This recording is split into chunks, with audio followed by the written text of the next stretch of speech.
वंचितला मतदान करून मतदान वाया घालू नका, कारण वंचितला कोणी उभं केलं तुम्हाला माहीत आहे। बीजेपीचे नाव न घेता कल्याण काळे यांचे गंभीर आरोप। जालना इंडिया आघाडीचे उमेदवार कल्याण काळे यांच्या सभेला मतदारांचा उत्स्फूर्त प्रतिसाद जालन्यामध्ये पाहायला मिळाला असून इंडिया आघाडीच्या उमेदवार यांच्या प्रचारार्थ आज जालन्यामध्ये प्रचंड सभेचे आयोजन करण्यात आले होते। या सभेसाठी ग्रामीण भागातील मतदारांची संख्या लक्षणीय होती, त्यामुळे आज जालन्यात भव्य सभा पार पडली।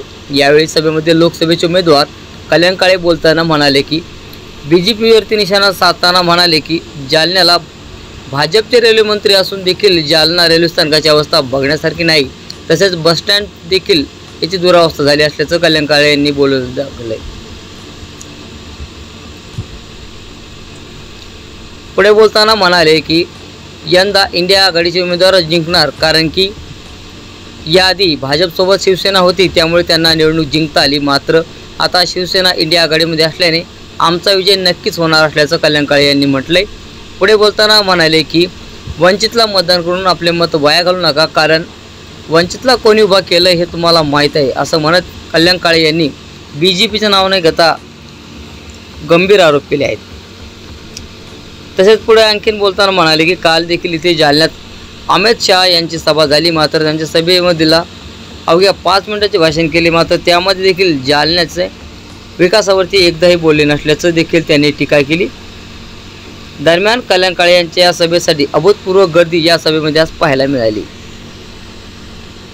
या भागाचा खासदार म्हणून गेले 25 वर्ष जे लोक भारतीय जनता पक्षाला निवडून देतात त्याचं कारण वेगळं होतं। भैया साहेब, खऱ्या अर्थाने हे बाबा निवडून येत होता ना, याला दुसरं तिसरं काहीच कारण नाही, ते म्हणजे यांच्या बरोबर शिवसेना होती म्हणून ते निवडून येत होते। जशी ज्या वेळेला शिवसेना बाजूला झाली, हा गडी गल्ली बोळातून फिरतोय सध्या, त्याच्या लक्षात आलंय मी पडणार आहे, 4 तारखेला माझा निकाल लागलाय, आता काय करायचं आहे। आणि म्हणून ज्याला नाही त्याला फोन करायला निघाले आणि सांगू लागले की मला आता या वेळेला वाचवा। आता कोण वाचवेल? हिंदू हृदय सम्राट बाळासाहेब ठाकरे साहेब होते, आता उद्धव साहेब आहे। आता यांनी कोणाची शिवसेना खरी आणि कोणाची खोटी ही म्हणायची वेळ शिवसेनेवर आणली आणि आता शिवसेनेचे महत्व कळायला लागलं। नाही तर काल परवाच्या भाषणात काय म्हणले नागपूरला, अरे ये शिवसेना तो झूठी है, अरे ये झूठी है कि सच्ची है ये 13 तारीख को तुमको पता लगेगा। आमच्या राष्ट्रवादीचे नेते इथे बसले, राष्ट्रवादीची तीच परिस्थिती करून ठेवली। मला सांगायचं एवढंच आहे आपल्या सगळ्यांना,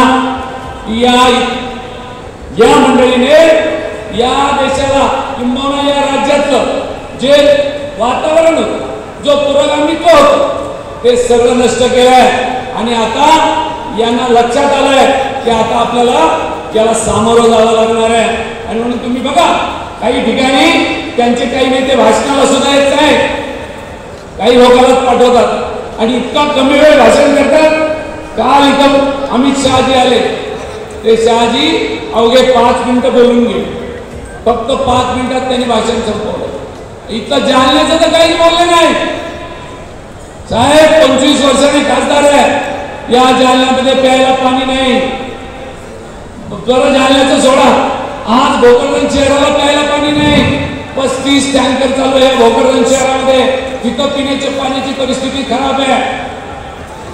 आणि साहेब सांगू का तुम्हाला, त्या भोकरदनवरून पिण्याच्या पाईपलाईन गेली सिल्लोडला पाणी आहे पण भोकरदनला पाणी नाही हो, किती दुर्दैव तुम्ही बघा। असं त्यांच्या या सगळ्या जालना जिल्ह्याची परिस्थिती या खासदारांनी निर्माण करून ठेवलेली आहे। आणि म्हणून मला आपल्याला या ठिकाणी एक मात्र भैया साहेब, इथं आहे ना गुत्तेदारी लय जोमात चालते, गुत्तेदारी चालते का नाही चालते? एवढी जोरात चालते।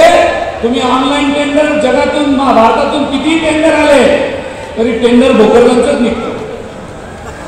हे खासदारच नाही, हे गुत्तेदार पण आहे। मोठं काम चाललंय, सगळे रस्त्याचे गुत्ते त्यांच्याकडे आहे, धरणाचे गुत्ते त्यांच्याकडे आहे, अहो अंगणवाडीचा गुत्ता पण त्यांच्याकडे, शाळेच्या मध्यान्ह भोजनचा गुत्ताही तिकडेच हो।